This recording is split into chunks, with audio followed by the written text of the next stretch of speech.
Our God is an invisible God who has an invisible hand, but praise God, His signs and wonders are visible in our midst. Hallelujah. That's why our God is a living God, not a dead God. Tell your neighbor, as you think in the heart, so are you. As you think in your heart, so are you. Yeah. Yeah, I just want to share just 10 minutes. 10 minutes? I used to pray, but I didn't know much. And I've been sick from April. I've been going to all the doctors possible in KGF. I'm from Kola.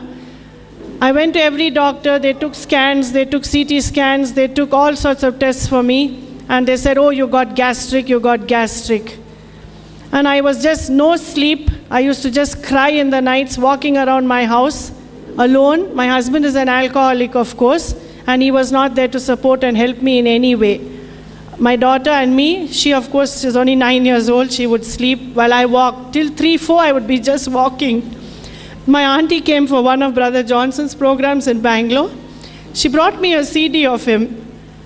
And then I said, let me just put that and listen to it. I started playing it in my house, and suddenly current will go off, and I'll say, no, Jesus, let it come on. I have to listen. I have to learn. There is so much that I have to learn. I don't know so much. And then it will come on, and I listen and listen, and I grew. I learned a lot. Then in financially also, I'm not very well off. I couldn't come to Bangalore for a checkup. Then my mom used to call me, and she would cry every day and say, what is wrong with you? Whenever I call, you're just crying. You don't speak to me properly at all. Then she said, I'll send you some money. You go to Bangalore for a checkup. So it was November 18th. I said, let me go. So I came here to a Divine Hospital. I went there for a checkup that morning. The doctor examined me. I done a few tests they asked me to do, and they discovered that I had a hernia in my stomach. And he said, you have to be operated immediately. And I said, I have no money, doctor. I cannot afford to go through this operation. And anyway, the doctor just told me, your cousin just came, he said, and he has spoken to me that he is going to put you on a card of his mom's, where I'm going to see that you're through with everything. So I just got admitted the next morning, not knowing from where the money was coming, from where anything is going to happen. My operation was at 4:30. And the day I was leaving, I called Sister Colleen that morning. I said, I'm very afraid. I'm very nervous, Colleen. I'm on my way to the hospital. I have nobody with me also. I don't know what to do. I'm just very afraid. By the time I reached the hospital, I was so calm. I was so comforted. I just felt somebody carrying me. I lay in my room that day, in the hospital room. My sugar was normal. My BP was normal. The nurses were just saying how calm and cool. I just had put on the God TV channel, and I was just listening. 4:30 they came and gave me my gown to wear. Still I didn't get afraid.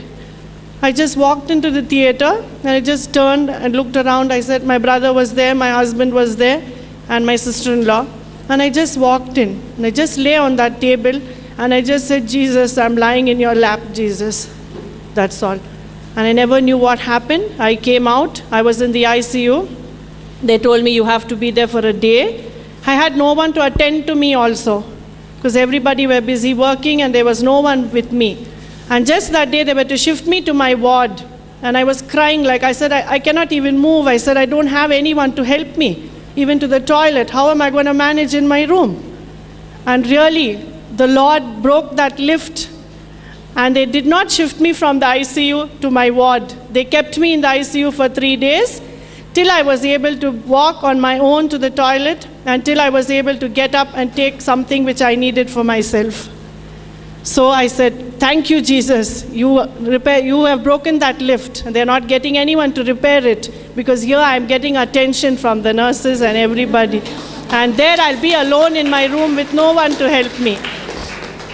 Then when I said I'm coming, I have to meet, I called up Colleen. I said, I'm very desperate. I said, I have to speak to Brother Johnson. I'm just very desperate. I said, I need to talk to him. So she gave me his number, and I was desperately trying. I just couldn't get it. The phone was ringing and ringing, but I never left. Again in the morning, I just got up and I said, Lord, you're going to connect me now, right now. I'm going to connect. And Brother Johnson picked up. And then he told me, I'm in Bangalore on the 12th. He said, you just come and meet me. And he just told me one sentence. Stop meditating on all your problems, your sicknesses and your problems, and just meditate on the Word of God. So and my cousin, she's sitting right here. She sent me a lovely Bible, which I of course I have, but all old and the pages are quite rusty and I could not think. She sent me a lovely Bible. So from that day I just started reading it and I'm trying to understand each word and each thing that I'm going through in that. And I wanted very much to come for this program today. And my husband was giving lots of trouble. He was saying, go and pray some more. You go, more sicknesses you will get and more problems you will have and more you are going to suffer. My daughter's a witness. He tells me all that. My TV blew off when I was playing the God channel and he said, play some more CDs, play some more God channels. Your TV has blown off. I said, thank you, Jesus. Jesus will do it for me. So just I thank you all and I ask Brother Johnson to please pray for my husband. I know there's a miracle. Even though I'm here, I felt the Lord's hand stopping that glass in his hand. And I have that faith that he is not going to touch. Thank you. Hold on, before you go. Just as your husband said the words, no, I was saying the same words to my wife. So when you said those words, I kept thinking, Lord, a new preacher is coming up very soon in the name of Jesus. Hallelujah. How many of us can think about a husband holding the Bible and speaking God's word and living by God's word? How many of you can think right now? Come on, let's make that picture. Come on, close your eyes and make that picture of a husband holding the Bible.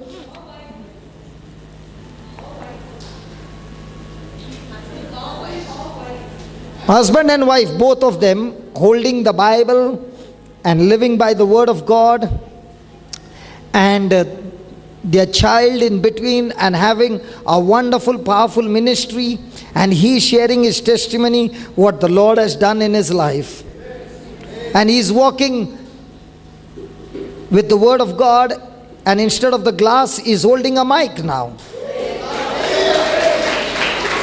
and sharing the word of God.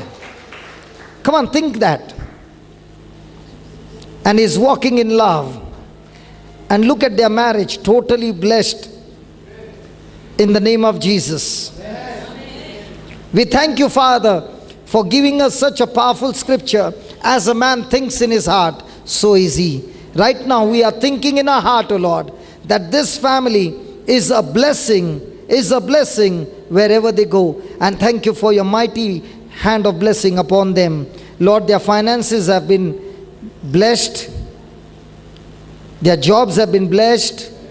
Every area of their life has been blessed. And all the hurts and wounds have been totally healed. And the sister is loving her husband like never before in the name of Jesus. Amen. We thank you and praise you for this. In Jesus' name. Amen. Now let's not talk about that. It's over. Don't talk about my preacher. Don't speak about God's anointed servants, okay? He's God's anointed now. Hallelujah. Hallelujah.